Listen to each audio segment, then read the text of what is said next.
은혜 받을 하나님의 말씀은 잠언 19장 11절에서 17절까지의 말씀입니다. 잠언 19장 11절에서 17절까지의 말씀 찾으셨으면 교독합니다. 제가 먼저 읽겠습니다. 노하기를 도리하는 것이 사람의 슬기요 허물을 용서하는 것이 자기의 영광이니라. 왕의 노함은 사자의 부르짖음 같고 그의 은택은 소리의 이슬 같으니라. 미련한 아들은 그 아비의 재앙이요 다투는 아내는 이어떨어지는 물방울이니라. 지식과 재물은 조상에게서 상속하거니와 슬기로운 아내는 여호와께서 말미암으니라. 게으름이 사람으로 깊이 잠들게 하나니 해태한 사람은 줄일 것이니라.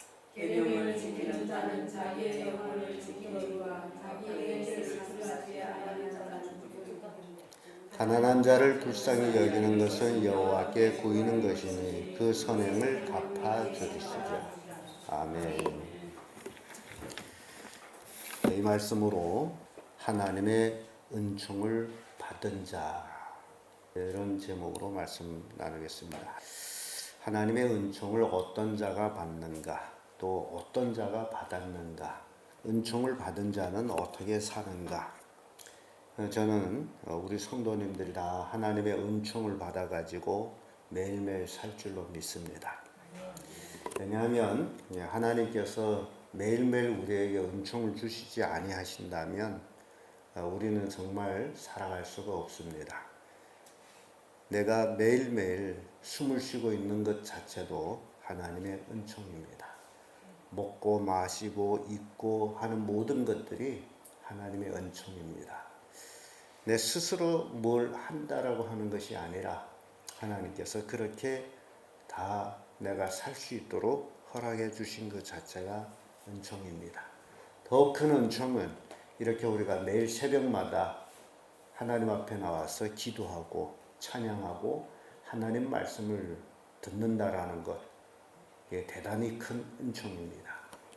그래서 여러분들은 이미 하나님의 은총을 받은 자들이에요. 오늘 본문의 말씀을 통해 가지고 하나님의 은총을 받은 자는 어떤 자들인지 한번 살펴보면서 우리도 그렇게 은총을 받은 자로서 살아가기를 또 원합니다.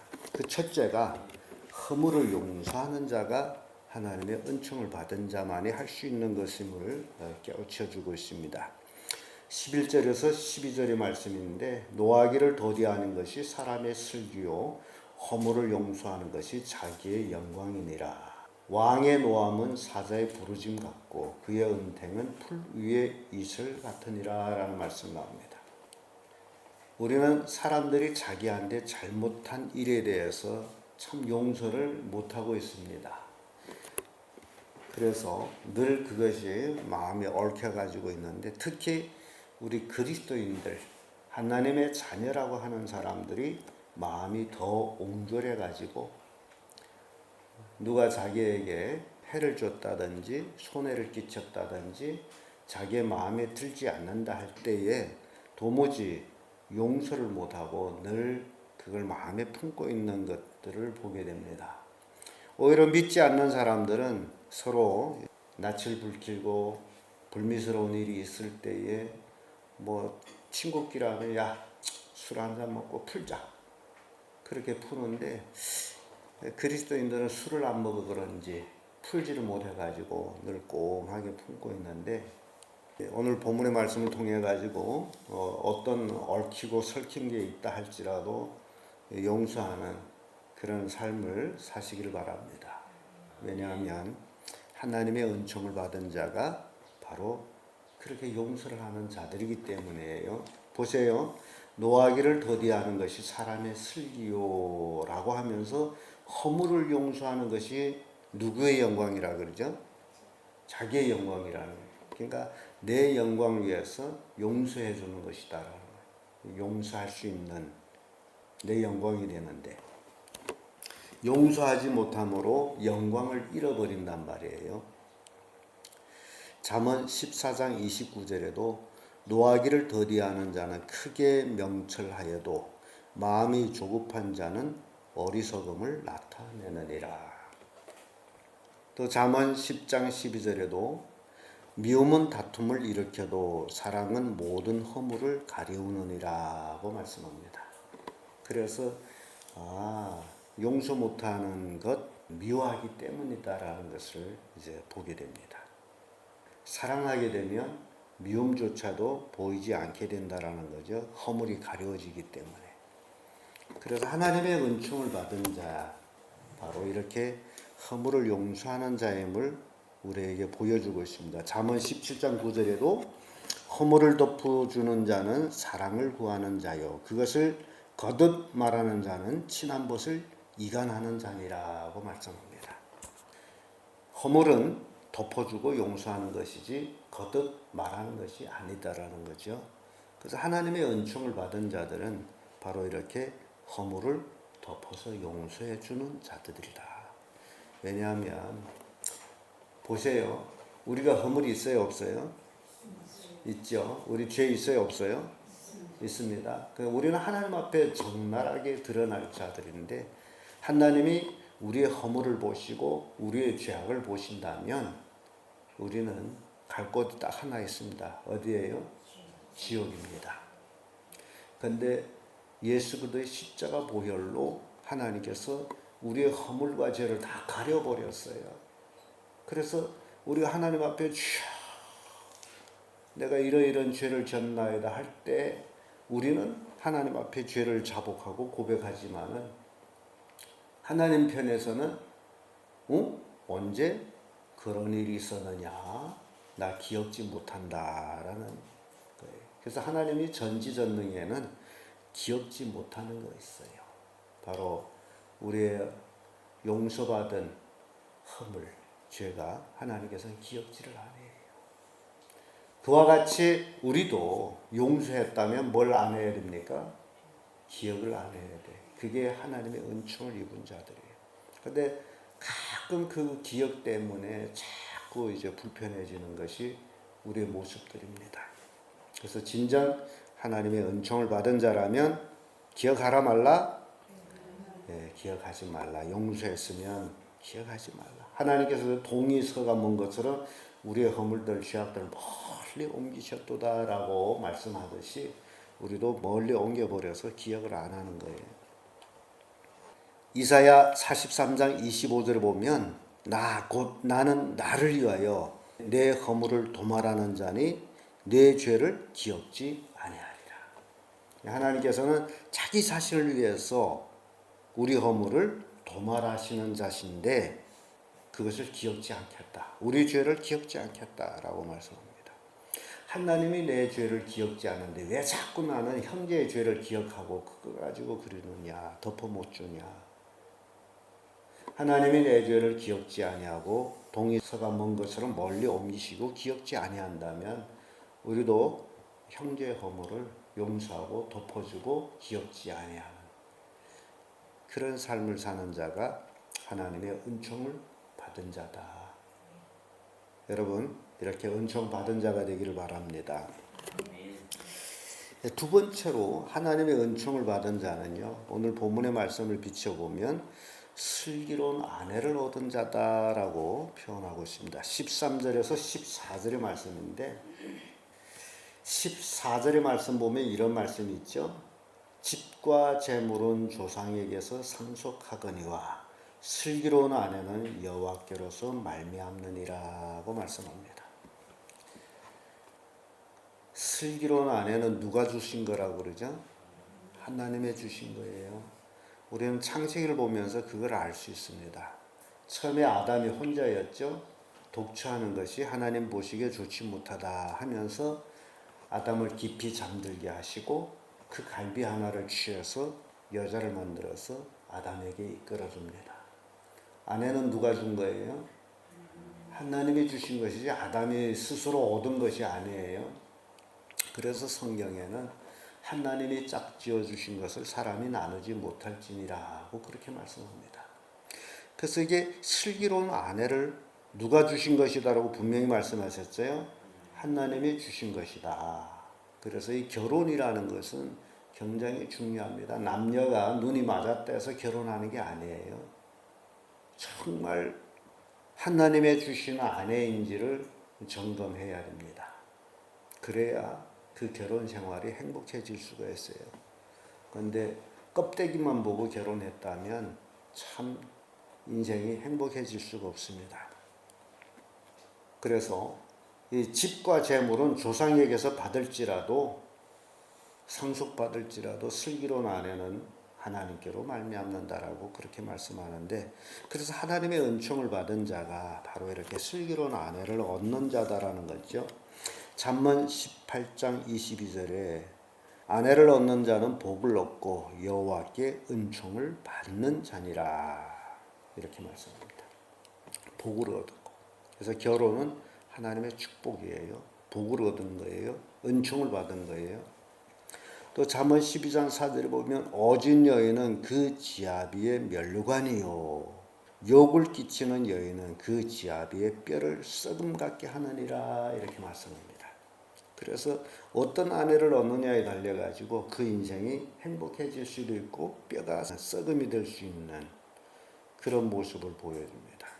그래서 잠언 31장 10절에는 누가 현숙한 여인을 찾아 얻겠느냐 그 값은 진주보다 더 귀하니라 이렇게 말씀합니다.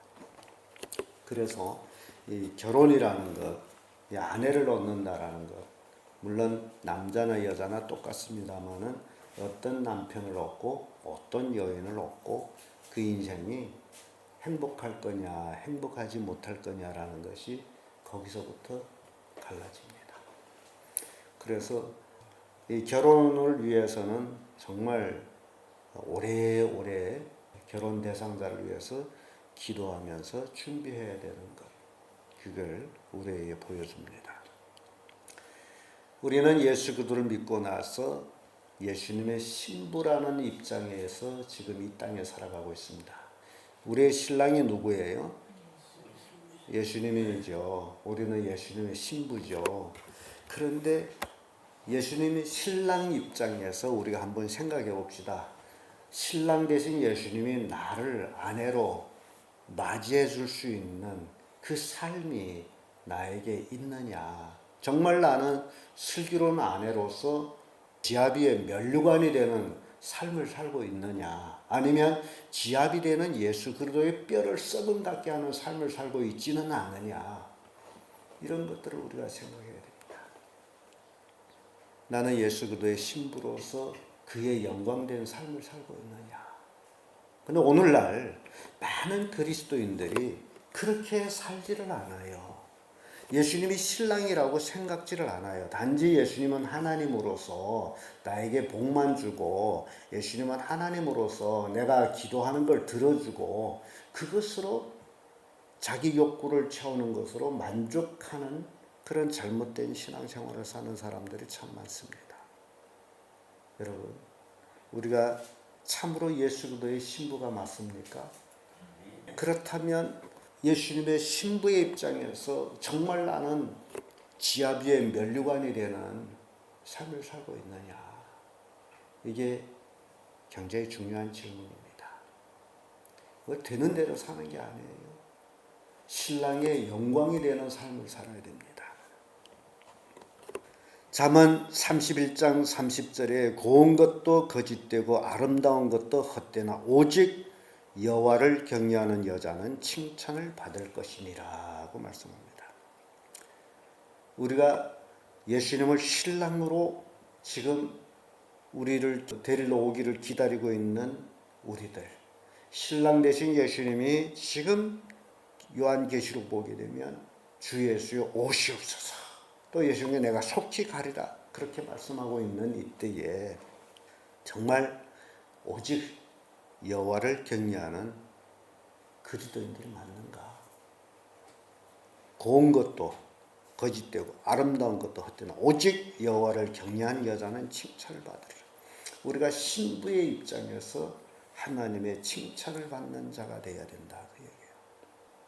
그러니까 신앙이라는 것은, 그래서 제가 늘 말씀드리는 게 종교적인 삶을 가지고서 신앙한다라고 하지 마거라. 그건 하나의 종교적인 삶에 불구하고 신앙인의 삶으로 정말 나는 하나님을 경외하며 정말 나는 예수님의 영광이 되는 삶을 살고 있느냐. 여러분들이 하나님의 은총을 받은 자라면 하나님을 경외하며 예수님의 영광이 되는 귀한 그리스도인의 신부들이 되기를 바랍니다. 끝으로 하나님께 은총을 받은 자는요, 가난한 자를 불쌍히 여기는 자입니다. 15절에서 17절 말씀인데 17절 말씀 보면 이런 말씀이 있죠. 가난한 자를 불쌍히 여기는 것은 여호와께 꾸이는 것이니 그 선행을 갚아주시리라. 우리는 살다 보면 주변에 나보다 가난한 자들이 있음을 보게 됩니다. 그래서 그 가난한 자들을 보면서 업수히 여기는 것이 아니라 하나님께서 내 주변에 이렇게 가난한 자를 붙여주셨으면 쓰면 내가 이런 자들을 불쌍히 여기라고 하나님께서 내 주변에 두셨구나 라고 생각하면서 그런 가난한 자들을 불쌍히 여기고 섬기시기를 바랍니다. 사람들은 내가 가난한 자를 뭘 주려고 해도 있어야 주지요라는 그런 얘기를 하는데 단지 우리는 물질만 가지고 섬기는 게 아니에요. 마음으로도 얼마든지 섬길 수 있는 그런 것들이 있어요. 사랑을 주고 관심을 주고 보살펴주고 할 일들이 참 많습니다. 그래서 이렇게 주변에 있는 가난한 자들을 불쌍히 여기는 그 모든 것들, 그것이 하나님께 꾸이는 것이라 그렇게 말씀해요. 하나님께 꾸어주는 거예요. 하나님은 그 선행을 갚아주신다라고 말씀합니다. 사람한테 꾸어주게 되면 참 받기가 어려운 그런 지금 세대인데 하나님께 꾸어주어서는 받지 못할 것이 없죠. 더불어 더 많이 하나님께서는 갚아주시는데, 그래서 우리가 살아가는 이 세상에 우리 주변에는 이 세상 끝나는 날까지 가난한 자들이 늘 있습니다. 그래서 그들을 불쌍히 여기고 그들을 보살펴 주는 것, 우리가 해야 할 일이라는 거예요. 근데 이 일을 어떤 자들이 하느냐? 오늘 본문의 말씀은 바로 하나님께 은총을 받은 자들이 하는 일이다. 아무나 하는 게 아니에요. 많은 사람들을 이렇게 대하게 되면 어떻게 하나 뭘 얻어 가질까? 그런 마음을 가진 사람들이 참 많아요. 사람을 접근하는 데 있어도 이 사람과 가까이 하게 되면 뭘 얻어 가질 것이 있지 않을까? 그래서 접근하는 사람들도 있습니다. 그런데 이제 우리들은 하나님의 은총을 받은 자로서 내 주변 사람들을 내가 어떻게 하면 도와줄 게 있을까? 그런 생각을 하시길 바랍니다. 하나님이 이 사람을 내 주변에 두셨는데 뭘 하라고 하셨지? 뭘 도와줄 거 있을까? 그걸 찾아가지고 물질 아니라도 우리가 우리의 삶으로 얼마든지 도움을 줄 수 있는 일들이 많아요. 그러면 그 선행을 누가 갚아주신다고요? 하나님께서 갚아주신다. 하나님 보시는 선행이 바로 그거라는 거죠. 하나님이 갚아주신다. 잠언 28장 27절에 가난한 자를 구제하는 자는 궁핍하지 아니하려니와 못 본 채 하는 자에게는 저주가 많으니라. 가난한 자 구제하는 건 우리가 응당해야 할 일인데 그런 자를 구제했더니 궁핍하지 않는다는 거예요. 그래서 성경은 흩어 구제해도 더욱 부하게 되는 일이 있나니 과도히 아껴도 가난하게 될 뿐이다 라고 말씀합니다. 하나님께서는 우리를 아끼라고 우리에게 재물을 주는 게 아니에요. 뭐라고 주는 거죠? 쓰라고 주는 거예요.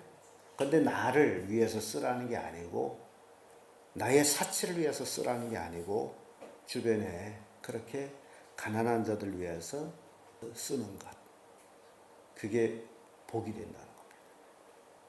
궁핍하지 않는다는 거예요. 그래서 궁핍한 삶을 사는 사람들은 도무지 줄 줄을 모르는 사람들. 근데 늘 궁핍해요. 늘 모자예요. 본래 돈은 늘 모자라는 거예요. 남는 거 없습니다. 아무리 많이 가지고 있을지라도 그 사람이 자기의 삶을 기억할 때에 그만한 것들이 또 다 지출이 되어 있어요. 그래서 세상 물질이라는 것은 아무리 많이 가지고 있어도 늘 부족합니다. 그래서 없는 사람과 있는 사람 차이가 그 얘기예요. 없는 사람은 없는 데서 부족하고 있는 사람은 있는 데서 또 부족한 거예요. 그래서 사람들은 그 부족한 것들을 채우기 위해서 매일같이 뭘 해야 됩니까? 돈 벌기 위해서 분투를 해야 돼. 그런데 아무리 벌어도 늘 부족한 거예요. 그런데 하나님의 은총을 받은 자들은 그 부족한 중에서도 남을 구제하고 보살펴줬더니 궁핍하지 않는다라고 성경 말씀하고 있습니다. 수지 맞죠? 누가복음 6장 38절 너무너무 재밌는 말씀이 있습니다. 주라 그리하면 너에게 줄 것이니 곧 후일되어 누르고 흔들어 넘치도록 하여 너에게 안겨주리라. 가난한 자들한테 주었더니 하나님께서 우리에게 흔들어 눌러서 넘쳐나도록 도로 안겨주겠다라고 말씀하고 있습니다. 수지 맞는 거죠. 가난한 자를 불쌍히 여기는 것보다 더 큰 이익이 되는 투자는 없다라는 겁니다. 이해가 됩니까? 그래서 하나님의 은총을 받은 자들만이 이런 비밀을 깨닫고 그렇게 살아간다는 거예요. 여러분들은 이렇게 새벽에 나와서 이런 귀한 말씀을 들었으므로 정말 하나님의 은총을 받은 자로서 허물을 덮어주고 용서하고 또 하나님의 축복 속에서 결혼 생활을 하고 자녀들도 그렇게 결혼할 수 있도록 여러분들이 기도하고 또 가난한 자를 불쌍히 여기며 하나님의 은총을 받는 하나님의 축복을 받는 그런 성도들 되기를 간절히 소원합니다. 기도하겠습니다.